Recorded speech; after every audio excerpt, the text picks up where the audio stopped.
à toutes et à tous, ou rebonjour pour ceux qui nous suivent depuis ce matin pour ce Focus Francophonie à l'intérieur du Focus international. Voilà, la sonnerie de l'ambulance nous annonce peut-être qu'il y a urgence à parler de francophonie et à parler d'international au Festival of d'Avignon. Les différents intervenantes et intervenants vont, on se présenteront au fur et à mesure pour permettre de commencer déjà le dialogue et le débat. Et puis on fera évidemment un petit moment de rencontre avec la salle, donc n'hésitez pas à préparer vos questions, interrogations ou remarques. Le débat du moment est intitulé « Le développement d'un projet artistique sous l'angle de la francophonie » et on fera évidemment des liens avec ce qui s'est dit ce matin et avec ce qui se dira tout à l'heure dans le débat d'ensuite.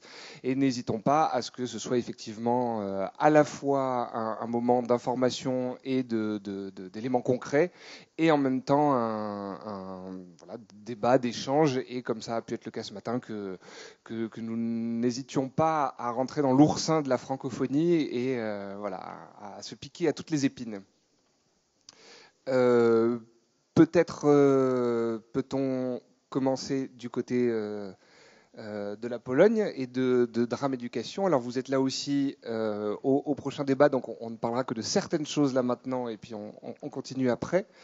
Alors déjà, on peut se poser la question, comment ça se fait que un des lieux phares de la francophonie se trouve en Pologne, qui a priori n'est pas un pays dont le français est une des langues historiques.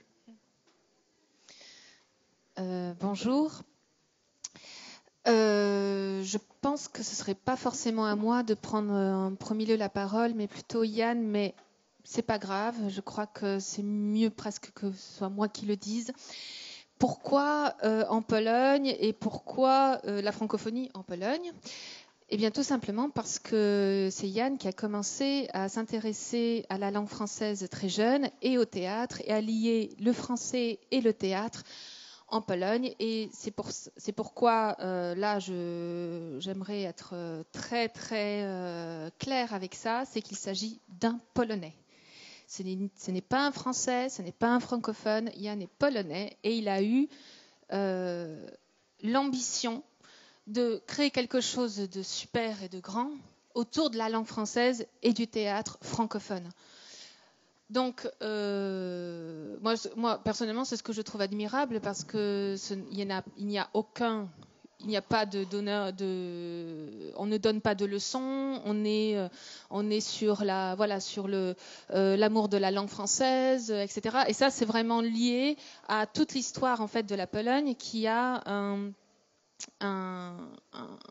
une vision et un amour pour la langue qui est propre en fait aux pays de l'Est et central de l'Europe. Moi, je suis arrivée après, mais j'ai continué à développer avec Yann toute une structure qui s'appelle donc Drame Éducation, Centre international de théâtre francophone en Pologne, et qui fait la promotion de l'écriture dramatique francophone en Pologne et plus largement dans le monde, ainsi que l'apprentissage du français à travers le théâtre. Tu veux ajouter quelque chose ? Non, je pense que tu as dit l'essentiel pour commencer. Après, on va voir au fur et à mesure, on va ajouter sûrement des choses.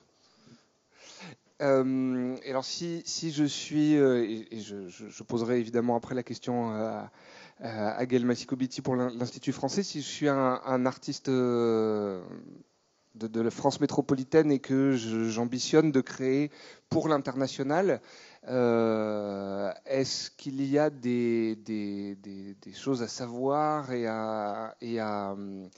des règles précises à respecter, ou est-ce que les choses vont se créer en fonction des rencontres et justement du projet intellectuel ?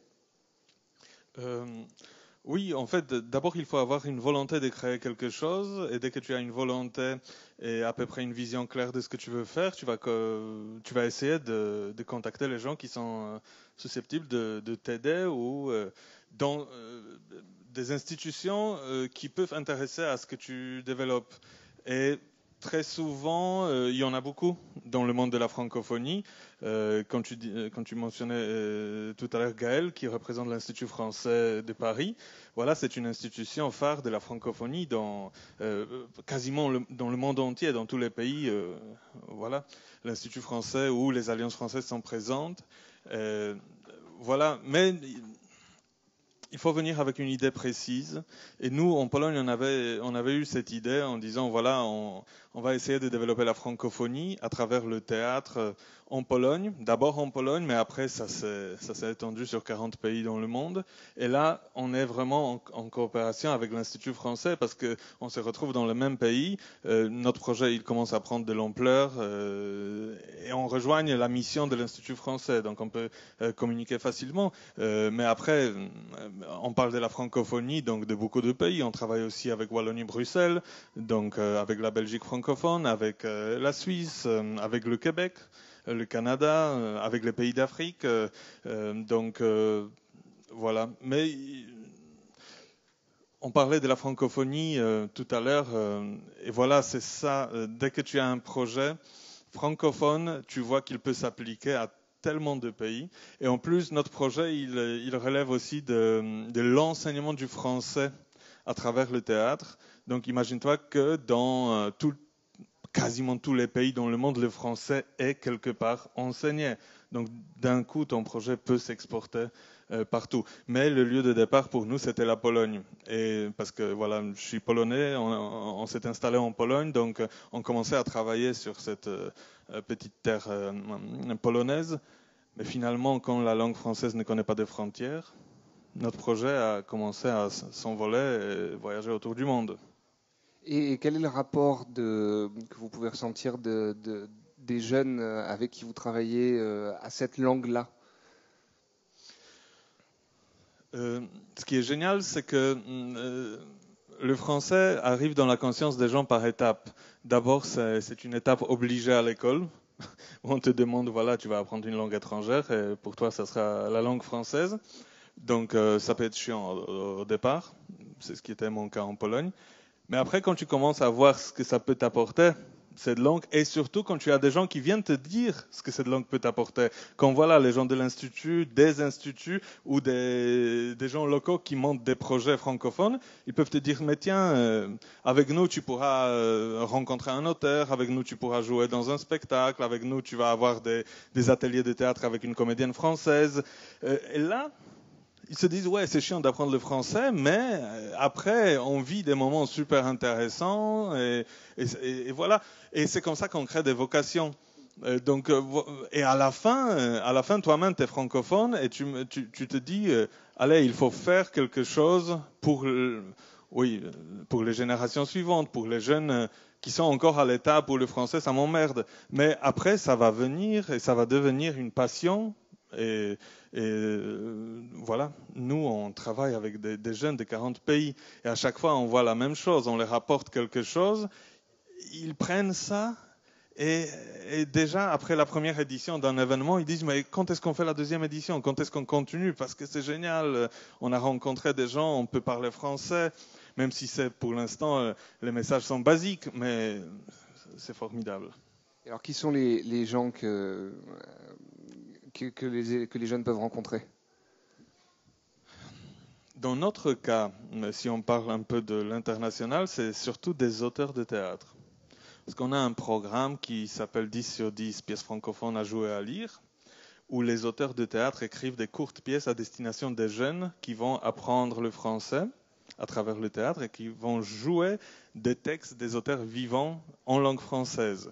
Donc, essentiellement, quand une troupe de jeunes monte un spectacle quelque part dans un pays, nous, notre organisation surtout, avec l'aide des institutions, s'engage à, si on peut dire comme ça, envoyer les auteurs sur place et dire, voilà, vous avez travaillé un texte d'un auteur pendant une année, maintenant vous allez rencontrer l'auteur, vous allez parler avec lui, vous allez présenter votre travail voilà, devant lui, et ça crée des rencontres qui sont très souvent hyper importante pour un jeune. Parce que tu sais, quand tu travailles une année, un texte, voilà, le texte, la mise en scène, tu fais ça. Et on te dit, oui, ce texte a été écrit, j'invente, par Michel Bellier. Ouais, Michel Bellier, c'est une image, ça n'a rien de concret. Mais quand Michel Bellier se met devant toi, et il est dans la salle à t'écouter, à te regarder et à venir te voir pour te parler juste après, là, on est dans des moments hyper importants et des moments qui peuvent faire basculer des choses. Voilà, et ils se disent, voilà, Michel Bellier, il est génial, je veux découvrir un autre auteur, donc l'année prochaine, on va monter un autre texte. Et c'est comme ça que cette vague de la francophonie, de la langue française continue. Gaël Massicobiti, j'avais bien envie de vous entendre sur ce qui vient d'être dit, c'est-à-dire à la fois d'éveiller des passions et finalement par la langue française, mais avant tout de réveiller et d'éveiller. Et puis sur cette question de l'incarnation de la langue, comment est-ce qu'on met de la chair sur une idée, une image, un rêve de civilisation. Merci. Alors, juste peut-être un préalable. C'est vrai que merci Yann de parler autant de l'Institut français. Je pense qu'on ne parle pas toute la francophonie sur notre dos, mais on est un des acteurs effectivement. Juste pour dire, c'est un enjeu très important à l'Institut français. Ça fait partie d'une de ses missions de défendre la francophonie, mais plus globalement, c'est vrai que cette année, c'est une année très particulière pour l'Institut français, puisque le président Macron a confié une mission à notre institution sur le français et le plurilinguisme, en réalité, plus que la francophonie, parce que le français, quand il se déploie à l'international, il se confronte aussi aux autres langues, il se nourrit, il se déploie d'une manière aussi différente, et nous, c'est un sujet sur lequel on est extrêmement sensible. Donc ça fait partie de notre mission de défendre la langue, mais dans toutes ces dimensions, que ce soit la langue évidemment culturelle, mais la langue économique, la langue de la gastronomie. Enfin voilà, le français, il incarne aussi beaucoup de choses à l'international. Donc ça, c'est une mission extrêmement importante. Et donc suite à ce grand rendez-vous d'ailleurs auquel Yann a aussi assisté à Paris en février dernier, donc il y a eu un certain nombre de préconisations pour comment mieux définir qu'est-ce qu'on a envie de défendre à l'international concernant ces sujets-là. Alors nous, c'est facile, effectivement, parce que l'Institut français Paris a un premier réseau partenaire, qui est le réseau culturel extérieur de la France, donc qui s'incarne, comme Yann le disait, entre les instituts français et les alliances françaises, dont la mission première, une des missions, c'est l'apprentissage des cours de langue. Et c'est vrai qu'on a essayé de montrer avec le pôle langue française, puisque moi je suis responsable du pôle spectacle vivant à l'Institut français, mais on a un pôle spécifique aussi autour de la langue française qui concerne la question des apprentissages. Et donc on essaie d'être aussi au bon endroit pour pouvoir mieux diffuser cette langue. Alors on le fait grâce à la musique aussi, puisqu'on travaille beaucoup avec les professeurs à travers le monde sur l'univers de nos artistes qui chantent en expression française.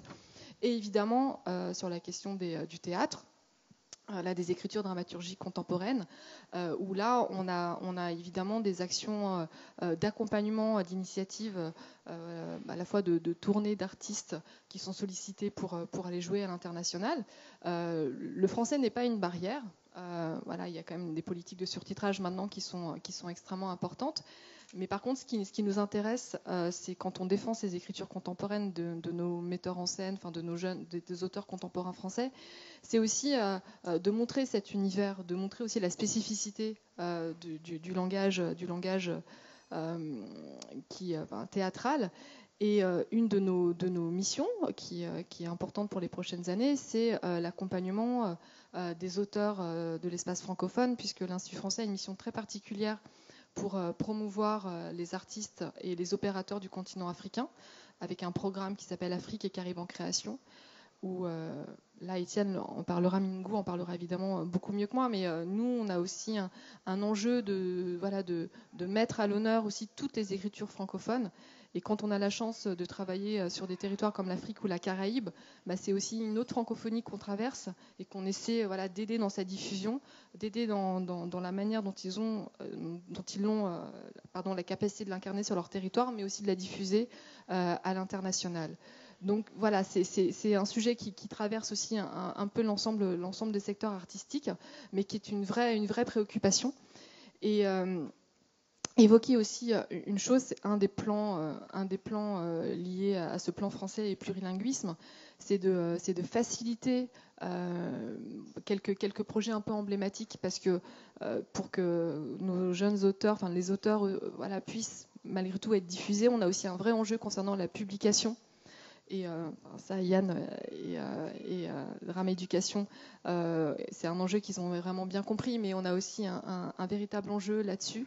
Et on est en train de déployer avec le pôle du pôle du livre également, pour quand on présente des auteurs français ou francophones, qu'on puisse travailler beaucoup sur la question de la traduction et de la publication de ces textes, parce que même si on le publie dans on a un projet un peu emblématique avec la Comédie de Saint-Étienne, avec le Brésil, où on va travailler sur un travail d'accompagnement de 10 jeunes auteurs dont leur texte va être traduit en brésilien puis mis en scène par des metteurs en scène brésiliens. Même si cette langue elle est traduite, elle a un point de départ qui est quand même le français. Et donc, même si voilà, pour nous, ce français, il tire aussi dans toutes ces questions. Enfin, il est transverse, pardon, sur toutes ces questions, et même aussi sur la question de la traduction en langue locale.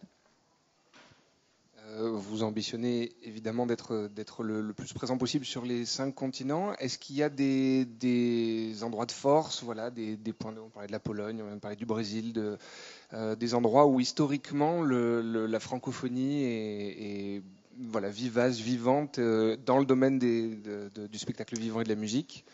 Il y a des endroits historiques. Je pense que la Pologne, pour être très honnête, on le doit surtout aussi à l'incarnation d'un acteur qui a vraiment favorisé ce travail-là. Également, après, historiquement, il y a des territoires où la francophonie a été assez importante. Elle est en recul. En Asie, au Japon ou en Corée ou au Vietnam, évidemment, il y avait beaucoup de connivence avec le français. Maintenant, c'est plus le cas. Et voilà, notre ambition, c'est pas forcément, c'est d'être à l'endroit le plus juste. C'est pas forcément de faire de la promotion pour faire de la promotion. Il faut qu'il y ait un sens. Il faut qu'il y ait des gens qui se retrouvent aussi dans l'incarnation de cette langue, qu'ils ont envie de s'y confronter. Et c'est vrai que le théâtre ou d'autres représentations artistiques, ça favorise. Nous, on est présents dans l'ensemble des pays du monde, c'est vrai, et on essaie d'avoir une action avec le réseau culturel à cet endroit-là. Mais il n'y a pas d'ambition, comment dire, plus que ça de notre part. Il faut que ça soit surtout un désir et une envie locale. C'est pas, voilà, il faut que ça parte. Moi, j'aimerais bien qu'il y ait des Yann Nova dans plusieurs pays, mais déjà, c'est assez formidable ce qu'ils ont réussi à faire dans plus de 40 pays, de défendre à ce point les écritures et d'être aussi avec un public cible, parce qu'un public d'étudiants, c'est aussi un public qu'on va chercher, qu'on va aussi amener à une certaine curiosité. Donc, c'est plus sur des initiatives. Après, Yann et Iris pourront mieux en parler. Ils ont été à un endroit juste où les acteurs et leurs partenaires se sont reconnus et ont envie de s'investir aussi. Donc voilà, il n'y a pas de volonté hégémonique, mais c'est de répondre et d'être en partenariat avec des acteurs qui ont vraiment aussi envie de s'engager à cet endroit-là. Oui, comme on l'a vu hier, l'action de la rencontre internationale, c'est avant tout une question de rencontre, et tant mieux que l'humain soit au centre de ça. Étienne Minungu, du coup, sur ces rencontres, qu'est-ce qui va se passer du 26 octobre au 3 novembre pour la 10e fois? Merci beaucoup.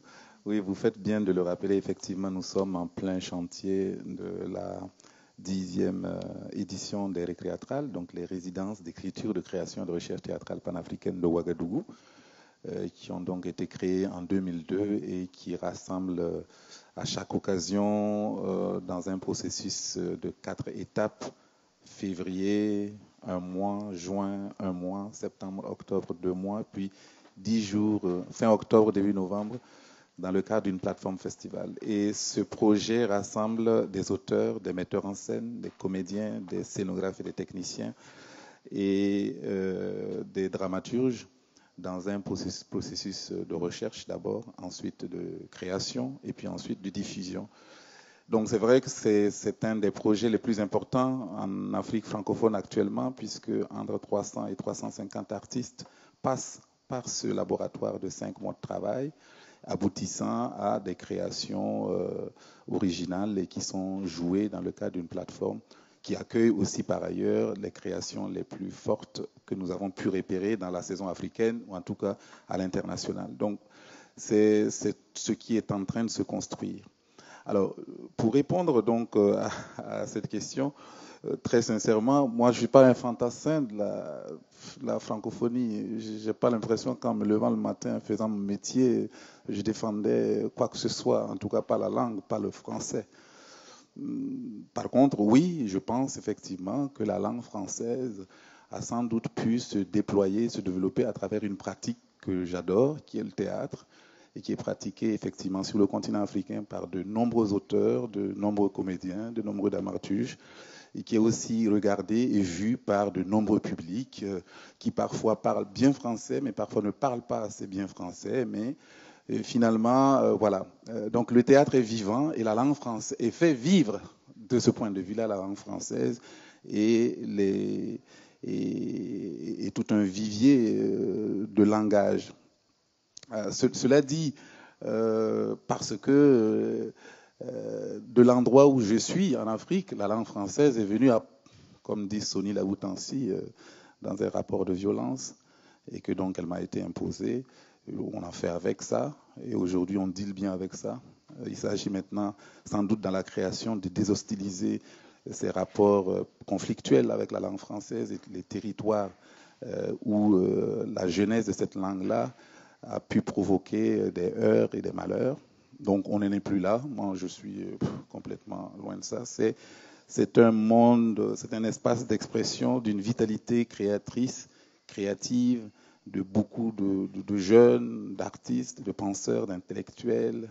Et c'est ça qui est très, très important. Et effectivement, dans cet espace-là, c'est vrai, c'est grand. Les récréatrales, c'est en Afrique accueille des artistes qui viennent d'Afrique du Maghreb, qui viennent de l'Afrique de l'Ouest, qui viennent de l'Afrique centrale, qui viennent même d'Afrique de l'Est et l'Afrique du Sud. Parfois, ils viennent avec une autre langue, l'anglais ou l'arabe, peu importe. Ce qui est important, c'est le théâtre, c'est le village du théâtre. Et effectivement, ce village-là brasse énormément de gens et de personnes.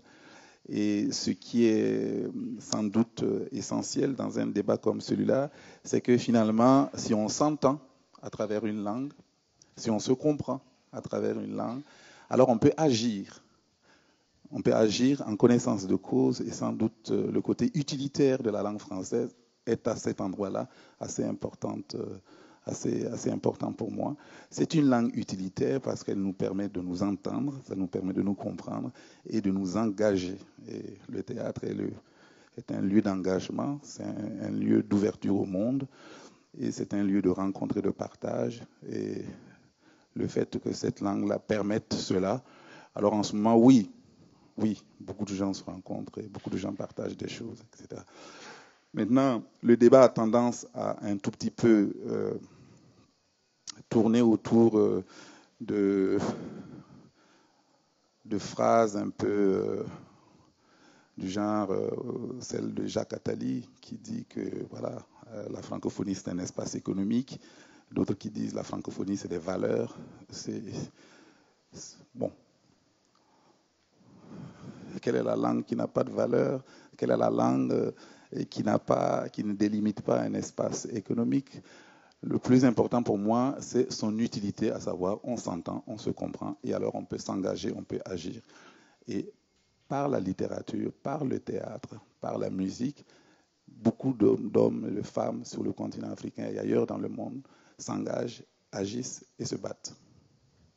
Est-ce que vous vous définiriez, entre autres, avant tout, en même temps, comme un artiste francophone ? Oui, si vous me posez la question, bien sûr, je ne vais pas faire le malin. Bien sûr que je suis un artiste francophone. Mais qu'est-ce que ça veut dire? Ça veut dire seulement que j'utilise une langue et que je peux partager avec Yann Novak, que je peux partager avec un Québécois, un Algérien, etc. Mais ce qui est important, le langage, justement, l'artiste n'a pas de langue, il a un langage. Alors, de ce langage-là, si vous me posez la question, ah oui, de ce langage-là, oui, je peux vous en parler. Oui. Et est-ce qu'il y a à l'intérieur des récréatrales. Est-ce que le but du jeu est de trouver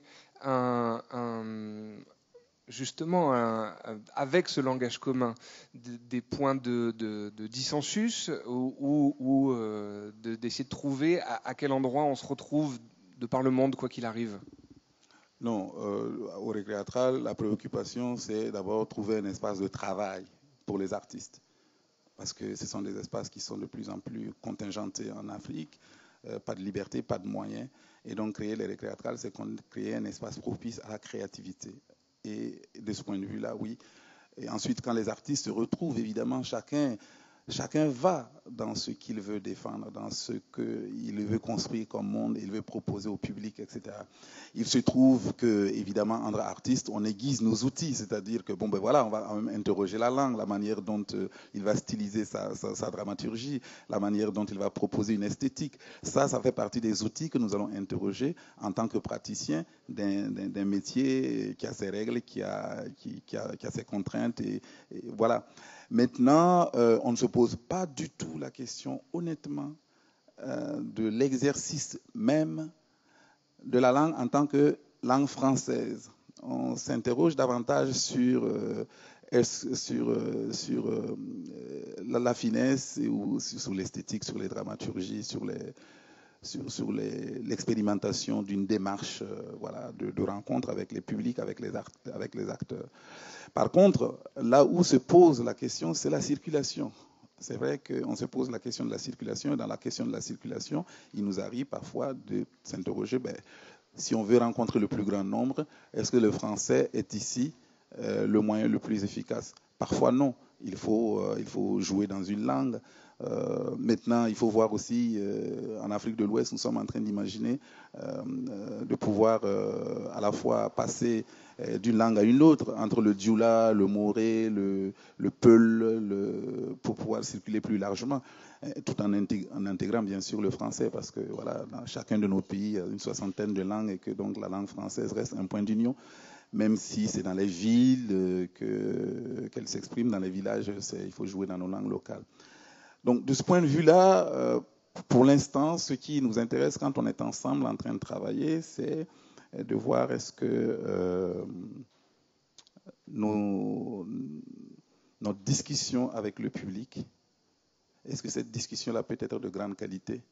Parce qu'on fait du théâtre pour le public et on veut un artiste essaie de témoigner, il faut que son témoignage soit le plus aiguisé, le plus fort possible pour qu'il puisse toucher un large public, parce que son désir, c'est de changer les choses, changer le monde. Et ma foi, chez nous, on ne fait pas de théâtre pour seulement rire, on fait le théâtre aussi parce que c'est une question de vie ou de mort. Est-ce que, à Drame Éducation, cette question d'aiguiser le public et de rendre les choses plus complexes, est-ce que vous voyez petit à petit ou régulièrement des stéréotypes se tomber les uns après les autres, ou en tout cas est-ce que vous sentez certaines attentes ou regards de la Pologne sur ce que pourrait être la France et qui sont en tout cas mises en question?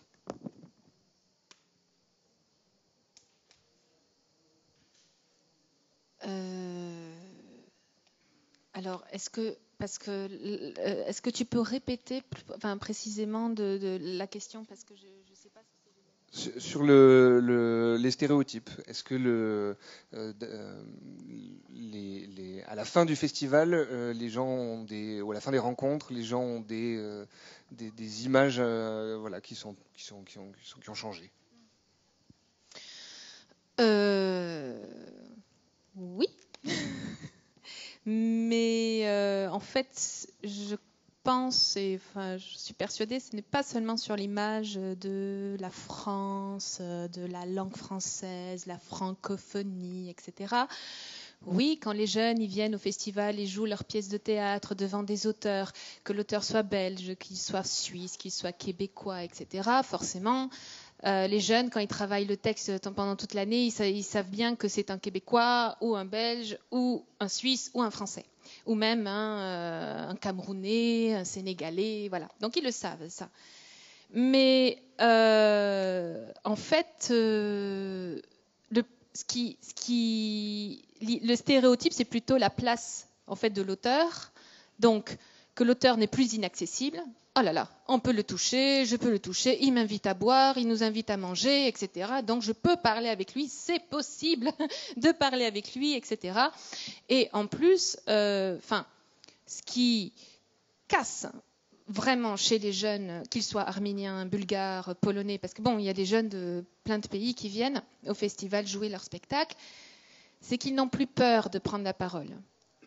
C'est ça le plus important, c'est que qu'importe qu'un directeur de théâtre francophone, qu'il y ait des auteurs, etc., c'est un événement où ils ont leur propre place. C'est leur événement. Donc ils jouent sur scène, ils ont des choses à dire, et c'est ça qui est fort parce qu'ils sortent de scène avec grande humilité. Ils ne vont pas dire « ouais, j'étais le meilleur », mais pas du tout, puisque de toute façon, le festival est monté de manière à ce qu'il n'y ait aucune concurrence, etc.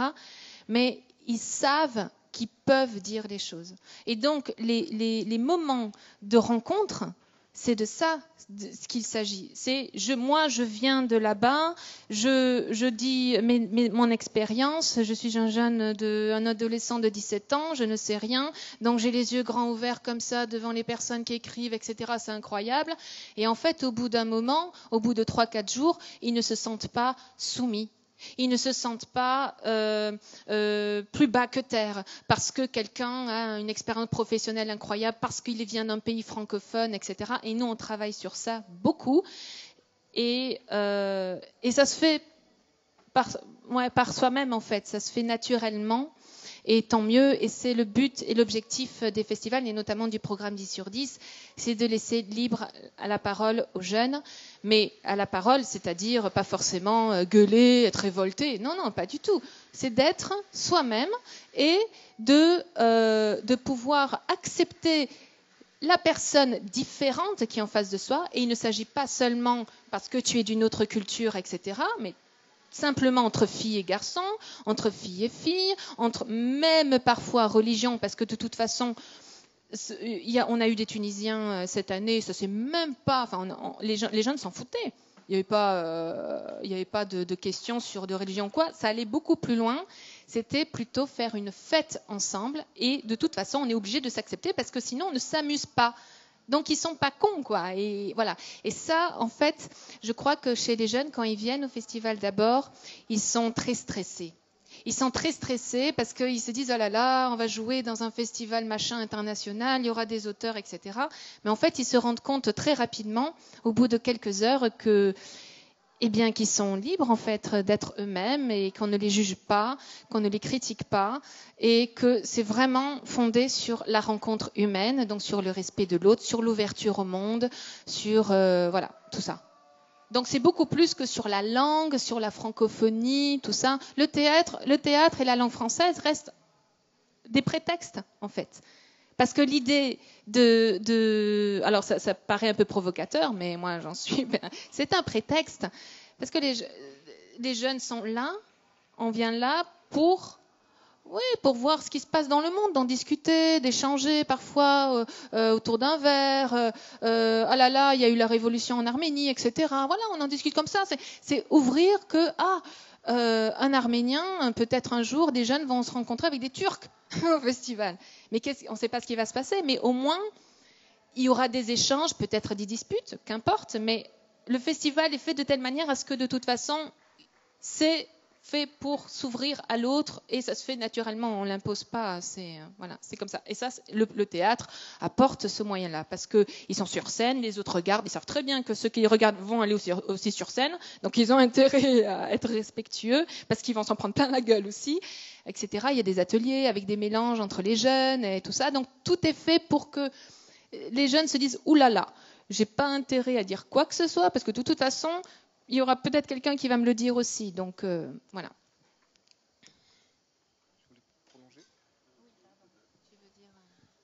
Donc, en fait, quand on organise nos festivals, parce que les festivals sont organisés un peu partout dans le monde, à présent dans 4 pays, mais à partir de l'année prochaine dans 17 pays. Donc, en fait, cette année, chez nous à Poznań, on avait 19 nationalités. Ça fait tomber beaucoup de stéréotypes. Parce que voilà, comme Iris a dit, on avait des Tunisiens, on avait des Biélorusses, on avait des Arméniens, des Lituaniens, des Tchèques, des Polonais, des Espagnols, et en plus les auteurs de Suisse, Québec, voilà. Tu peux avoir tellement des stéréotypes croisés dans une telle multitude de cultures. Et là, d'un coup, à travers le théâtre et la langue française, donc les deux canaux de communication, là, tu fais tomber ces stéréotypes et tu dis ah ouais, mais ils sont comme ça les Tchèques, mais c'est génial. Et nos amis tunisiens, et ça se croise comme ça, les regards, les énergies, les envies, mais tout ce qui permet ces gros carrefours, c'est la langue française et le théâtre. Et ça, c'est génial. Et aussi tous les partenaires qui entourent ça et qui rendent cette grande rencontre possible. Donc, et après, ce qui est aussi génial pour tous ces jeunes qui viennent, surtout chez nous, c'est la Pologne. Parce que là, tu es sur le terrain neutre, où tout le monde est neutre. Parce que quand, bon, on a 2 ou 3 troupes polonaises aussi, donc eux, ils sont quand même, soi-disant, chez eux, mais dans une ville qui n'est pas la leur. Et ça change tout dans l'appréciation des autres. Quand tu n'es pas chez toi, là, tu regardes autrement. Il n'y a pas de rapport de force. Tu peux pas dire, moi, je suis chez moi, donc un peu de respect. Genre, tu sais comment ça peut marcher. Hein. Mais là, c'est extraordinaire de voir tous ces jeunes qui tâtent un peu le terrain, et en français et en langage théâtral. C'est vraiment génial.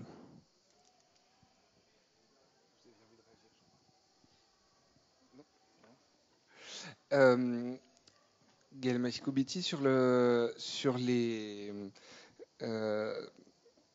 projets artistiques sous l'angle de la francophonie en 2019, ou en tout cas et là sur la fin de l'année, est-ce qu'il y a des grands projets dont vous auriez envie de nous parler qui vont avoir lieu ou qui sont sur des rencontres humaines à venir? Il y en a une grande au mois de octobre-novembre à Ouagadougou déjà. Non, c'est vrai qu'on a quelques. Alors, c'est vrai que nous, c'est pas forcément sous cet angle qu'on l'engage. C'est vraiment lié aussi à des projets, à des actions de nos partenaires ou de nos programmateurs internationaux. C'est vrai que c'est le jeu des calendriers, mais il y a quelques manifestations assez importantes sur la fin de l'année qui se passent plutôt d'ailleurs sur l'Afrique et sur la Caraïbe. Donc on a également un opérateur africain qui est basé en Guinée, qui a un peu un projet de plateforme à Conakry qui s'appelle Univers des mots, où il y a des auteurs qui vont être aussi en résidence, notamment liés avec un partenariat avec la Chartreuse de Villeneuve-les-Avignon, avec les Récréatrales ont également un partenaire avec lui. Donc là, c'est pareil, c'est des moments un peu laboratoires assez importants. On a le festival Mantina sur scène, au Congo, donc le festival initié et fondé par Dieudonné Nilanguna, qui sera aussi un temps fort pour nous. Si on traverse l'Atlantique, on se retrouve en Haïti avec le festival de Guy Régis Junior avec 4 chemins, qui pareil met les auteurs francophones à l'honneur. Donc c'est vrai que ce qui est hyper intéressant d'ailleurs sur ces territoires, c'est ce que disait Étienne, c'est vraiment aussi à l'échelle régionale et panafricaine, c'est-à-dire qu'il y a quand même dans la manière de penser le théâtre, comme le disait, on se rend bien compte que sur ces territoires, et c'est ce que vous évoquez aussi un peu, c'est aussi des actes politiques, c'est des prises de parole assez engagées, c'est le sens du collectif en fait, c'est de vivre une aventure à plusieurs et pas uniquement à son endroit, et c'est pour ça que justement nous on a vraiment envie d'avoir un travail aussi plus approfondi avec ces acteurs, et notamment de convier davantage des partenaires français ou des auteurs justement. Je discutais il y a 2 jours avec Antoine qui est Open Mind, qui fait partie du collectif IDLD, qui ont une création dans le IN qui s'appelle OVNI, et qui me disait voilà, moi je suis à un endroit, il a participé à l'école des maîtres, qui est un projet européen où justement des comédiens de toute l'Europe se retrouvent avec une grande figure. Donc lui, il avait vécu avec Yann Fabre. Cette année, c'est Thiago Guedes qui est qui est la personne partenaire de cette année. Et il me dit, voilà, moi j'ai besoin aussi d'aller à nouveau me confronter aussi à d'autres écritures, à d'autres endroits. Donc il y a aussi cette curiosité-là. Et c'est notre rôle, en tout cas vis-à-vis des acteurs et des partenaires français, d'avoir conscience aussi de ce qui se fait à ces endroits-là, pour aussi nourrir leur réflexion. Et justement, je discutais avec Didier Ruiz, avec qui on a travaillé pas mal sur des projets de collaboration, et qui me racontait une expérience qu'il a eue à Malabo, en Guinée équatoriale, donc qui est un pays aussi extrêmement compliqué pour justement les droits de l'homme en tant que tel. Enfin, c'est un pays quand même extrêmement contraignant, contraint, où la parole n'est pas forcément toujours très libre. Et donc lui, ne maîtrisant pas forcément la langue des acteurs avec lesquels il a eu l'occasion de faire des masterclass. Et c'était hyper intéressant de voir comment en fait ces acteurs l'ont questionné à des endroits sur sa manière d'écrire qu'aucun autre n'avait vu jusqu'à présent. Et ça fait grandir aussi nos auteurs français, cette confrontation à d'autres regards, évidemment, parce que chacun en réagit à des textes en fonction de ce que l'on est. Et ça, c'est quelque chose que les auteurs français nous demandent de plus en plus. Nous, on a un dispositif à l'Institut français qui permet justement à des auteurs ou des metteurs en scène de partir, aller créer à l'étranger.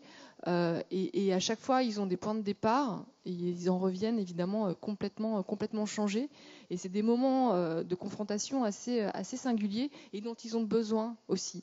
Parce que la manière dont on vit peut-être le théâtre, c'est ce que vous évoquez aussi concernant le projet en Pologne, c'est cette aventure en fait collective aussi qui rend le projet extrêmement fort.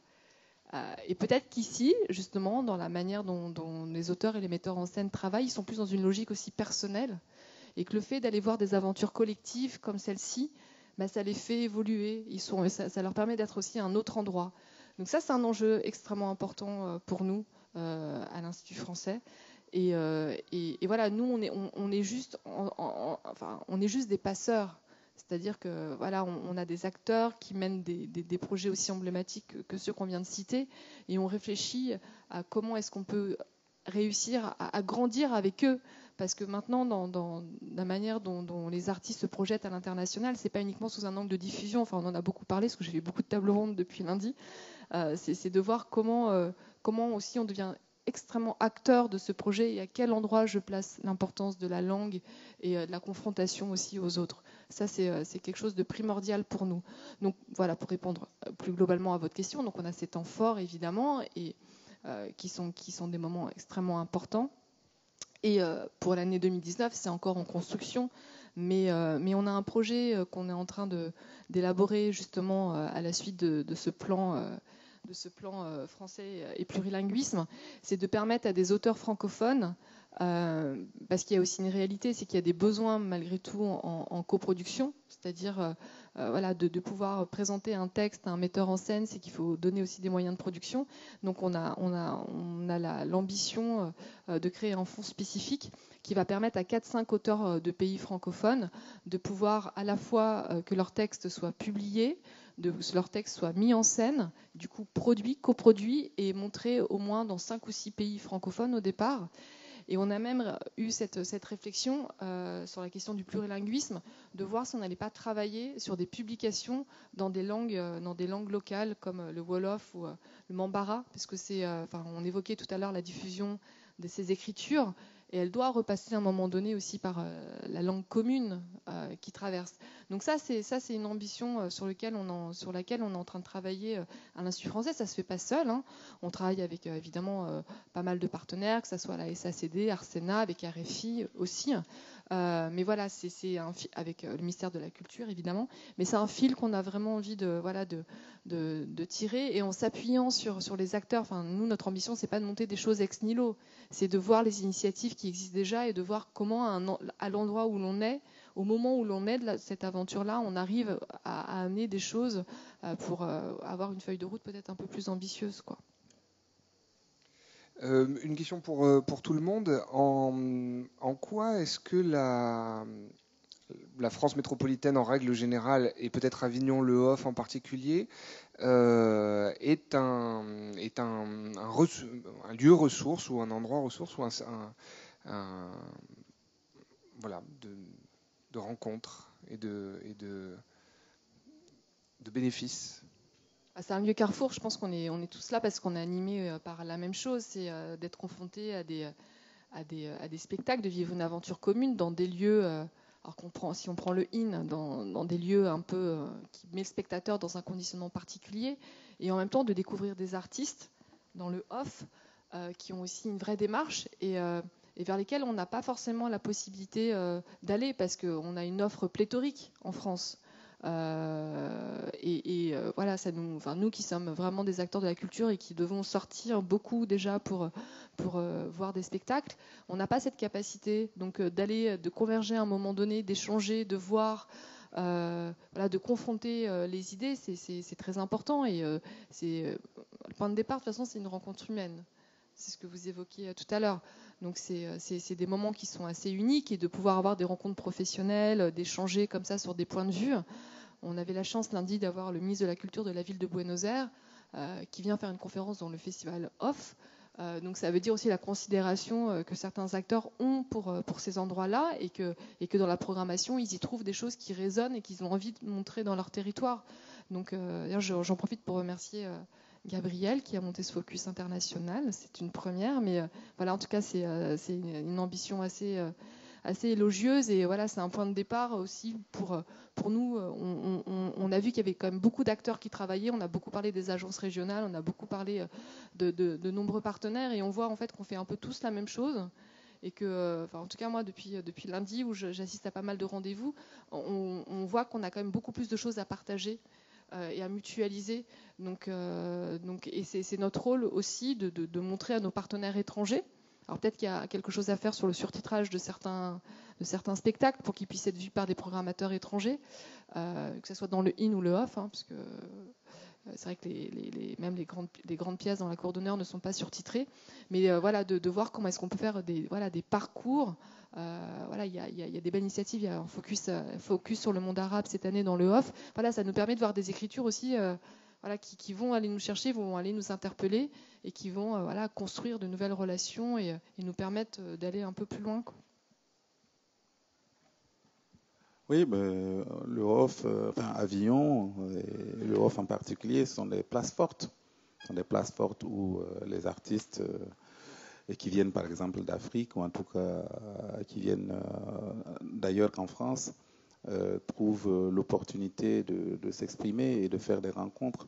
À titre d'exemple, voilà, je suis arrivé ici en 2014 avec un seul en scène, m'appelle Mohamed Ali, que j'avais créé dans l'intimité à Ouagadougou, au Burkina Faso, et que j'ai joué une fois dans une petite salle à Bruxelles devant 4 personnes, et puis ensuite au Luxembourg devant peut-être une 50aine de personnes.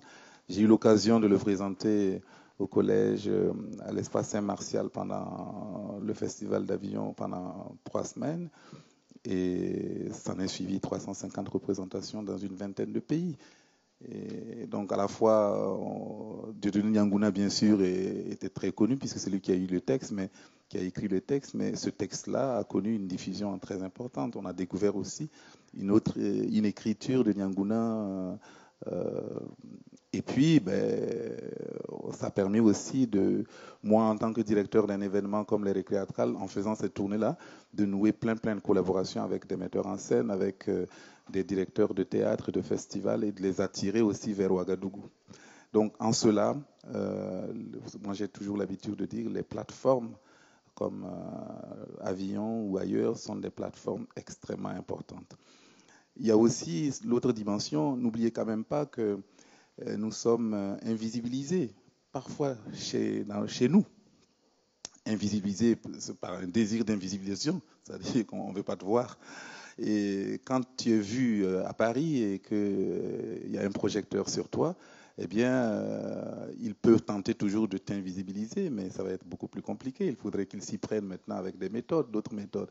Donc, c'est extrêmement important que pour des artistes qui sont dans des espaces complètement confidentiels ou confidentialisés, d'être dans des espaces comme ça qui les portent Et c'est en cela que la fraternité au sein de la francophonie est pour moi essentielle, de ce point de vue-là. Il faut qu'on se tienne. Parce que être un auteur, metteur en scène, iconoclaste à Yaoundé, à Brazzaville, ou à Bamako, ou à Dakar, ou à Tunis, ce n'est pas simple. Ici, ça peut être une posture. Chez nous, ce n'est pas une posture. C'est, voilà, Dieudonné Nguna ne peut pas rentrer chez lui à Brazzaville. Parce qu'il a osé dire à la télévision, par son travail, il a osé dire ça suffit. Et il ne peut pas rentrer. Il ne peut plus organiser son festival. Donc, le fait aussi que dans l'espace francophone, il y ait une certaine fraternité qui fasse qu'on se tienne la main et que donc on donne de la visibilité, de la force, de la lumière à des artistes importants qui prennent la parole au nom de leur engagement dans leur pratique artistique, c'est extrêmement important. Et c'est en cela, effectivement, que les espaces comme ces espaces-là sont des espaces importants et qu'il faut travailler et encourager à ce qu'arrivent dans ces espaces-là tous ces artistes qui sont dans les périphéries et qui travaillent parfois dans des conditions extrêmement difficiles, mais ont, ma foi, quelque chose de fort à dire. Pas à dire au monde entier, mais parfois à dire au sein de leur propre société, et que très souvent, ils ont du mal à le faire.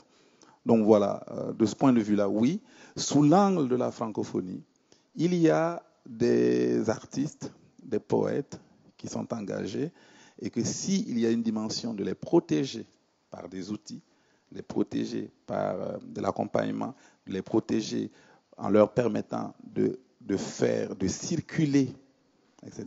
Cette circulation est une manière de leur donner aussi davantage, beaucoup plus de liberté et d'envol. Voilà la France comme lieu ressource et Avignon comme endroit de plateforme. Oui. Moi, j'ai la tendance à dire toujours que le festival OFF, c'est le festival le plus démocratique au monde. Parce que chacun peut venir jouer au OFF. Si tu arrives à organiser voilà, ta compagnie, ton spectacle, tu peux venir jouer dans le OFF. En Pologne, c'est impensable. En Pologne, les compagnies qui savent que je connais le OFF, ils me disent comment on fait pour se faire inviter dans le OFF et qu'est-ce qu'ils prennent en charge et tout. Donc il y a cette pensée des festivals en Pologne comme le IN. Le IN invite, le IN paye. Voilà, en Pologne, ça fonctionne comme ça. Ici, chacun peut faire ce qu'il veut, en fait. Et c'est très démocratique. Après, voilà, le OFF, c'est la rencontre. Déjà, on s'est rencontré avec Iris dans le OFF. Et après, on a monté ces projets ensemble dans le OFF pendant, c'est, je pense, notre 11e festival déjà. Pendant 11 ans, on a rencontré tellement de personnes qui ont contribué de façon très importante dans le développement de nos actions. Donc, c'est absolument génial. Je pense que dans le OFF, imagine-toi, tu te promènes dans la rue avec tout le milieu théâtral français et international. T'as pas des directeurs qui sont un peu enfermés dans leur château fort de cabinet et tout. Il est à côté de toi dans le café. Tu peux lui parler. S'il te répond, c'est une autre chose. Mais voilà, tu peux approcher chacun et voilà, on est tous ensemble là. C'est ça la force du OFF. On marche tous dans le même plateau de théâtre, si on peut dire comme ça. Donc moi je trouve ça génial, difficile en même temps pour les compagnies qui doivent un peu assurer tout ce travail de diffusion, mais voilà, c'est un parti pris. Si tu viens ici, c'est parce que tu veux le faire et tu es aussi conscient des dangers et des occasions que tu peux rencontrer ici. Moi, je trouve ça formidable, même en voyant ça depuis la Pologne.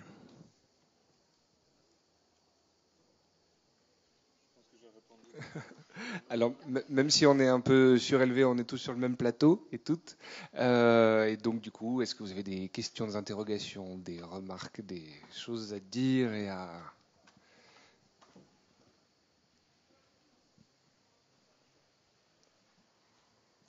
Bonjour. Moi, je ne suis pas du tout dans le concept, je suis sur le terrain et j'ai des expériences à partager. J'ai déjà rencontré Gaël à Paris.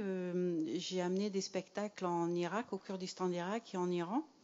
Ça fait plusieurs années que je m'attelle à cette tâche.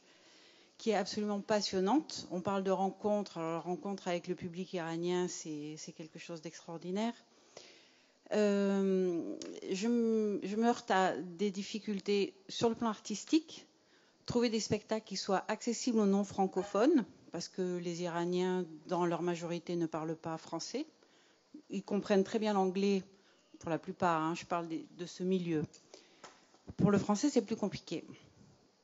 Ensuite, il faut des spectacles où il n'y ait pas de nudité. Alors là, ça devient encore un peu plus compliqué. Parce que des spectacles sans nudité, moi, plus ça va et moins j'en trouve. Ensuite, je suis confrontée à la question du délai. Quand les compagnies sont invitées, quand j'arrive à trouver une compagnie qui pourrait effectivement participer à ce festival, c'est toujours trop tard pour demander des budgets, des aides à l'Institut français. C'est toujours trop tard pour se faire aider par l'Institut français, enfin en Iran ça s'appelle le Centre culturel français, pour les traductions. On ne parle même pas de surtitrage, on parle juste d'avoir des petits papiers qui donnent les grandes lignes de ce qui se passe. Et donc voilà, trouver un spectacle pour le faire participer en Iran, c'est mission quasi impossible. J'ai trouvé un spectacle absolument extraordinaire il y a quelques jours, et l'actrice a dit non, moi je ne veux pas aller là-bas, j'ai peur. Voilà, c'est une expérience que je voulais partager parce que tout ce qui est terrain, je peux vous dire que tant au plan du budget qu'autant du choix artistique que des contraintes de censure, c'est très compliqué. Et c'est pourtant une scène qui est absolument passionnante. Non, je veux juste répondre. Enfin, effectivement, nous, à l'endroit où l'on est, à l'Institut français, on est un acteur de la diplomatie. On est soumis au ministère de l'Europe et des Affaires étrangères et au ministère de la Culture, mais ça reste notre tutelle principale. Et c'est vrai qu'il y a des territoires comme l'Iran où malheureusement on voudrait avoir une action un petit peu plus importante. Et politiquement, c'est compliqué. Politiquement, c'est compliqué. C'est-à-dire que nous, on n'a pas forcément la possibilité de pouvoir soutenir n'importe quel projet sur ce territoire, pour les raisons que vous évoquez. Hein.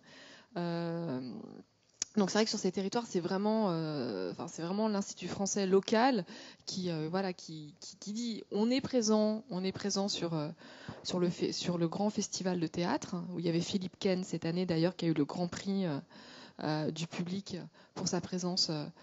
J'oublie le nom de ce grand festival de théâtre, mais c'est en Iran. C'est vrai qu'après, il y a des réalités de territoire. Alors,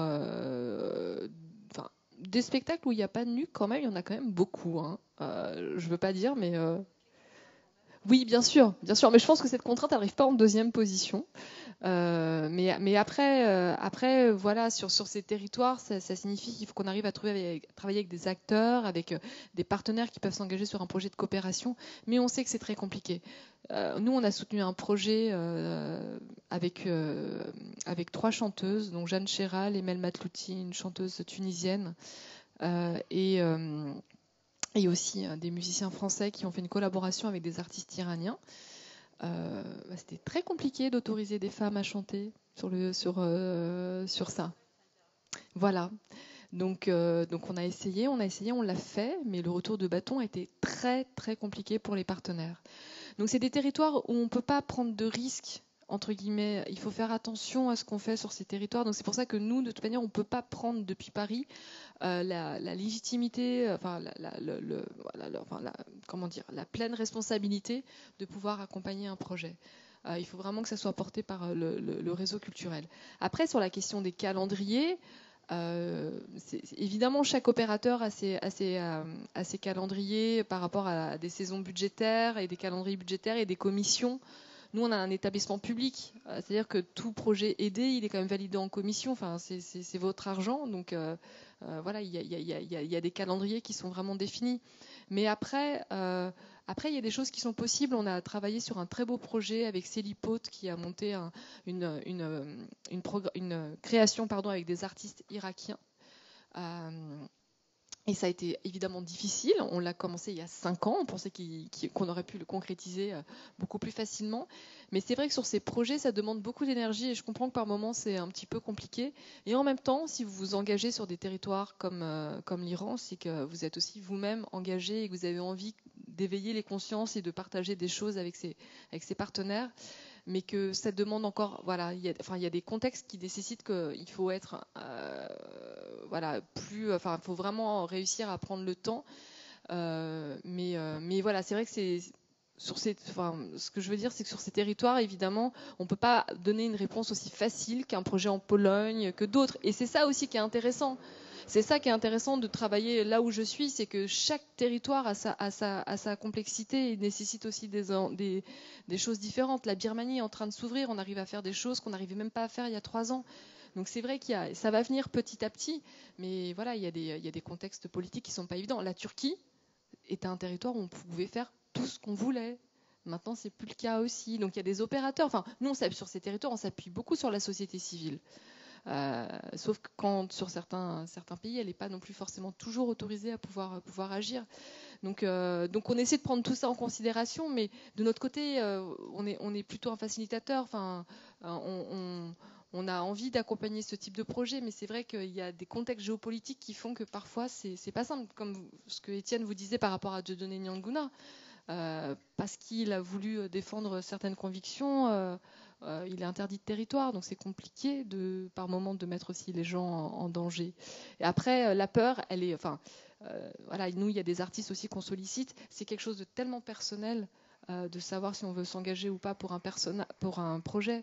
Donc c'est vrai qu'il y a toutes ces choses à prendre en considération, mais il faut continuer d'y croire quand même.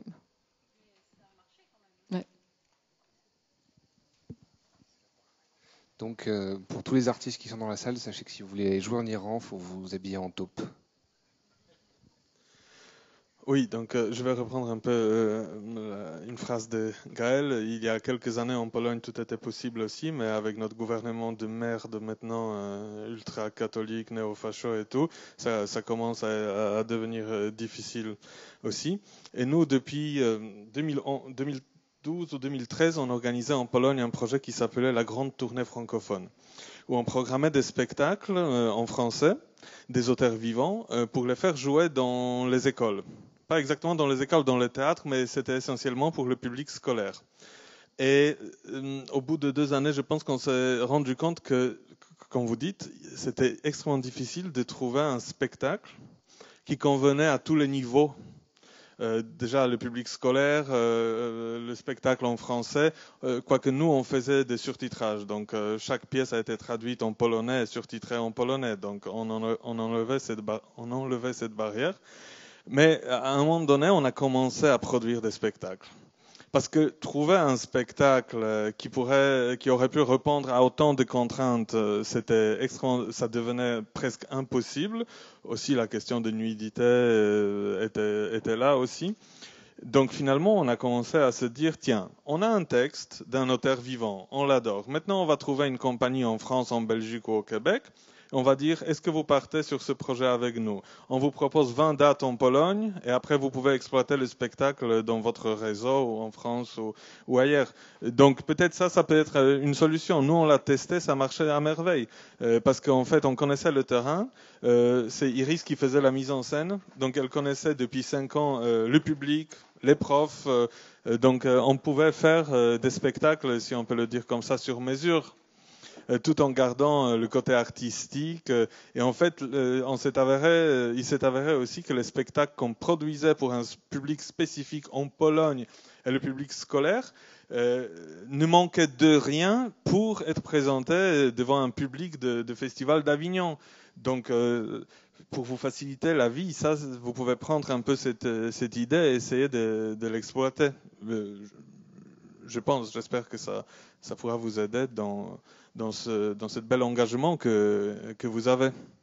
Tu veux ajouter quelque chose? Mais vous avez beaucoup de public pour venir au spectacle? Oui, oui. En Iran?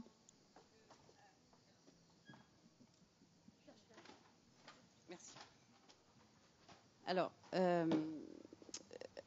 quand j'ai amené la compagnie de hip-hop Pyramide, la salle était tellement comble qu'à la porte, ils voulaient casser les portes pour pouvoir rentrer. Ça, c'était une petite salle. Donc, l'année suivante, on a eu la grande salle.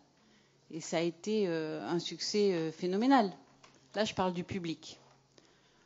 Pas de problème avec la censure. J'ai eu aucun problème avec ce spectacle-là. Sauf qu'il n'y avait pas un mot de français, évidemment. Hein. Donc, pour la francophonie, c'est un peu plus embêtant. Mais c'est sur invitation du festival. Donc, le public est là, puisque c'est un gros festival de Téhéran. Farch. Est-ce qu'il y a d'autres questions, interrogations, remarques, échanges ou partages?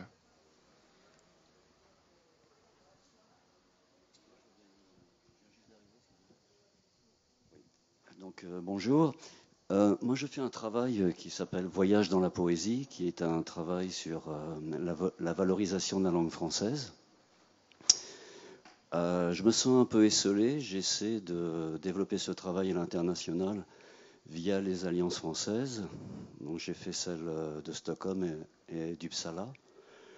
Eux m'ont conseillé de plutôt m'orienter vers les instituts français. Chose pas facile, parce que je pense que les instituts français, en fait, sont, comment dirais-je, prennent des décisions, dans leur domaine, dans le domaine culturel de la langue française, ils ont leur approche personnelle. Et c'est très compliqué d'essayer de joindre ces personnes, même à travers des dossiers qui sont quand même assez conséquents, qui ont une certaine qualité et qui ont eu des articles de presse, qui sont... moi, je suis soutenu par ma maison de disques. Et je vois à quel point je suis seul face à ces instituts français, alors que normalement, ça devrait être dans leur compétence d'être ouvert à des artistes qui travaillent sur la langue française. Et notamment, moi, je travaille sur la langue du 19e siècle. J'ai un spectacle ici à la Maison de la Poésie qui s'appelle Voyage dans la poésie. Donc ça fait des années que je défends Arthur Rimbaud, Charles Baudelaire et les figures majeures du 19e siècle. Et je n'ai pas du tout de réponse, mais du tout. Mis à part en Suède où j'ai pu quand même, grâce à un réseau. Donc ma question est la suivante, est-ce qu'il faut absolument avoir des connexions et un réseau et des appuis pour pouvoir éventuellement travailler au sein des instituts français dans le monde entier. Voilà. Merci. Juste peut-être un point de détail. C'est vrai que l'Institut français, en tout cas nous à Paris, notre mission n'est pas forcément d'animer les instituts français à l'étranger, puisque dans certains territoires, les instituts français sont des vrais lieux de programmation avec des salles de spectacle, une médiathèque, ce genre de choses. Je ne peux pas parler vis-à-vis de mes collègues, c'est-à-dire que nous, à l'Institut français, on n'a pas un catalogue où on fait des préconisations d'artistes à l'international. La manière dont on travaille avec les équipes artistiques, c'est parce qu'il y a déjà, à un moment donné, un partenaire étranger qui a posé un regard et qui est intéressé par ce travail. Après, moi, dans le département dont j'ai la charge, le service dont j'ai la charge, on est vraiment pour le théâtre sur la diffusion des écritures dramaturgiques contemporaines. C'est-à-dire qu'on met à l'honneur les auteurs actuels. Donc on n'est pas entre guillemets dans des contenus patrimoniaux. Là, je parle pour l'Institut français de Paris. Dans notre décret, c'est vraiment de défendre la création contemporaine. Après, il y a une réalité aussi. Ce ne sont pas non plus des programmateurs en tant que tels. Maintenant, il y a une réalité où ils doivent absolument travailler avec des partenaires. Alors peut-être que pour vous, par rapport à ce travail-là, c'est pas forcément les instituts français qui seraient la porte d'entrée, parce que par rapport au texte que vous mettez en avant, c'est de travailler plutôt sur des contenus avec les lycées français, sur les contenus pédagogiques. Et je pense que cette entrée, elle est plus intéressante pour vous par rapport à la poésie, puisque sur la question des apprenants de français, on travaille beaucoup sur des contenus pédagogiques spécifiques sur différents supports, que ce soit comme je disais tout à l'heure, des chanteurs ou des écrivains ou des philosophes ou ce genre de choses. Donc c'est vrai qu'il ne faut pas attendre. Ça, il faut vraiment l'enlever. J'ai un ancien collègue du réseau culturel qui était aussi en Alliance française. C'est très compliqué quand c'est pas le rôle forcément des instituts français d'aller faire des carrières à l'international. C'est-à-dire qu'il faut qu'à un moment donné, il y ait un point de départ. Qui a aussi, là c'est la Scandinavie où vous êtes allé, c'est aussi une projection pour vous de développer peut-être un projet vraiment emblématique sur la langue, pourquoi vous êtes intéressé à ces auteurs, pourquoi malgré tout leur écriture reste extrêmement contemporaine et en écho avec nos sociétés. Quand on fait un projet à l'international, il faut vraiment aussi bien le construire. Et malheureusement, mes collègues dans le réseau culturel, ils sont évidemment extrêmement sollicités, comme tout le monde, et que s'il n'y a pas un point de départ avec un partenaire qui a envie de faire quelque chose en local, c'est compliqué de le monter ex nihilo. Donc c'est vrai, mais par contre avec les lycées français, je pense ou les universités, avec les départements de langue française ou théâtral français ou poésie, il y a peut-être quelque chose à faire de ce point de vue-là. Voilà, c'est de trouver évidemment le bon interlocuteur. Et là, je vois qu'Hervé lève la main, donc il va pouvoir répondre en tant qu'ancien directeur d'Alliance française dans le monde entier, beaucoup en Amérique latine et en Afrique. Oui, pour compléter ce que tu viens de dire, Gaëlle, je crois qu'on néglige trop, en effet, le réseau des établissements français à l'étranger, qui est un réseau très fourni et présent dans de nombreux pays du monde. C'est un des réseaux les plus développés, d'ailleurs, en termes d'enseignement dans le monde. Ils ont souvent des référents culture, des professeurs qui sont référents culturels et qui montent des opérations culturelles avec leurs élèves. Alors, ce n'est pas forcément de la diffusion de spectacles, mais ça peut déboucher sur un travail intéressant d'un point de vue pédagogique et artistique aussi, et qui peut servir de déclencheur peut-être pour des représentations dans la ville où se trouve le lycée français avec d'autres partenaires culturels locaux. Et puis, en effet, les départements de français des universités. Je vous conseille aussi de vous rapprocher des conseillers linguistiques des ambassades, parce qu'il y a aussi pas mal de choses qui peuvent être réalisées d'un point de vue diffusion de la langue et activité artistique au travers de ces réseaux-là.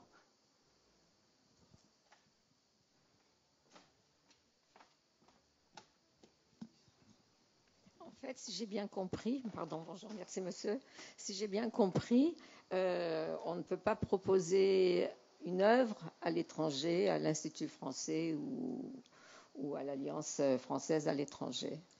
Disons quand c'est francophonie. Disons qu'il faut que vous ayez, ça fait partie des discussions qu'on a pu avoir ces 3 jours, disons que si vous avez envie d'aller à l'étranger, il faut déjà savoir pourquoi, à quel endroit, pourquoi l'artiste a envie de se projeter sur ce territoire.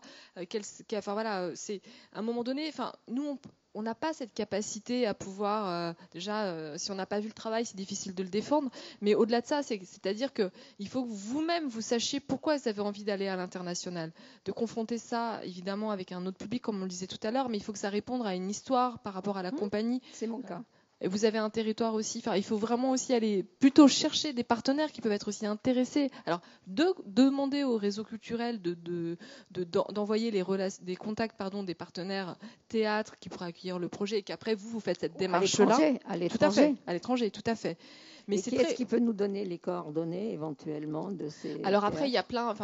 Est-ce que l'organisme français, Institut ou Alliance française, s'en occupe? Alors, on est en train de travailler dessus, mais il y a plein d'organismes. On a eu cet atelier hier avec les agences régionales et avec On the Move, où il y a quand même un certain nombre de sites, ressources. Moi, je vous engage à aller sur le site de On the Move, qui ont cartographié un certain nombre de territoires, notamment sur l'Europe.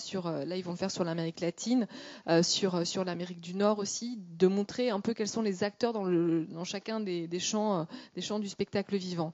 Donc c'est vrai, c'est ce qu'on dit depuis le début de ce focus. Monter un projet à l'étranger, il faut prendre son bâton de pèlerin, il faut effectivement être actif, curieux, aller voir, on l'a évoqué aussi hier, les agences régionales quand on est dans un territoire où il y en a une, les collectivités territoriales qui ont... Comment dites-vous ? Les agences régionales.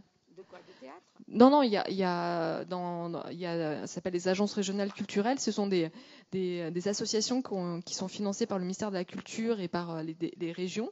Il y en a en région Bretagne, en Normandie, en Occitanie, en Île-de-France, j'oublie, en Aquitaine. Nouvelle-Aquitaine, pardonne-moi. Donc bon, c'est plus l'ouest de la France qui est... ouais, c'est ça. Alors Rhône-Alpes, il n'y en a plus. Auvergne-Rhône-Alpes, c'était le fiacre et ça n'existe plus. Mais alors, comment les contacter ? Alors, lorsqu'on les contacte, qu'est-ce qui se passe ? Eh ben, il faut que vous leur expliquiez un petit peu votre projet et comment vous avez envie de travailler à l'international. Si vous êtes implanté déjà sur un territoire, c'est déjà... Non, là, je suis sur un projet nouveau, en fait, dans lequel je bouleverse la vie du bourgeois gentilhomme en mêlant plusieurs langues et en mêlant la Méditerranée et le monde de l'Orient. Non, quand je dis vous êtes implanté sur un territoire, vous êtes géographiquement... Je suis en France. Oui, mais dans quelle région ? Vercors, Isère. L'Isère, c'est quelle région ? Rhône-Alpes. Rhône-Alpes. Bon, il fallait voir les gens de la région. Voilà. Non, mais c'est déjà fait, ce genre de choses-là. Mais c'est eux qui peuvent vous non, mais ils ne nous donner donnent pas du tout les informations à l'étranger, comment faire si on veut attaquer, entre guillemets, par l'étranger, puisqu'en fait, eux sont ouverts à ce qui arrive de France la plupart du temps, ou alors ils veulent sortir un petit peu avec aussi de leur territoire pour arriver en Europe, pour jouer en Europe.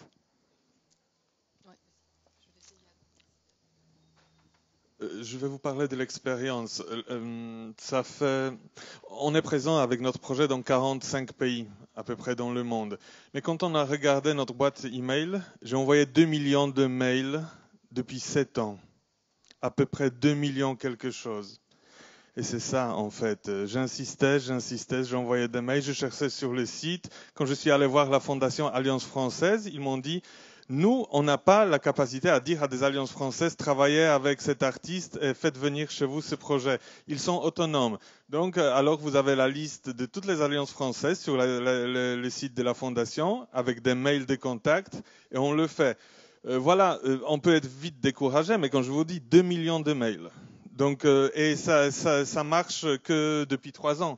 Et on existe depuis 8. Donc il fallait faire ce travail. Pour monsieur, je vais dire la même chose. Insister.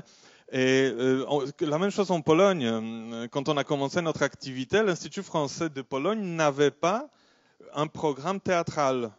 Et il ne bossait pas sur cet axe. Après, il y avait l'attaché de la coopération pour le français qui a changé. Il a dit, le théâtre, je l'ai développé dans un autre pays. Maintenant, je vais le développer en Pologne. D'un coup, l'axe s'est ouvert et on y est allé. Donc, soit vous tombez sur le bon moment et sur la bonne personne qui va vous dire waouh, c'est génial, je prends.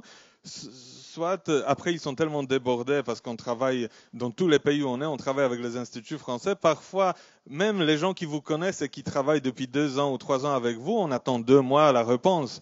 Et c'est pas parce que quelqu'un ne veut pas nous répondre, mais il dit désolé, j'étais sur ce dossier, je pouvais pas te répondre.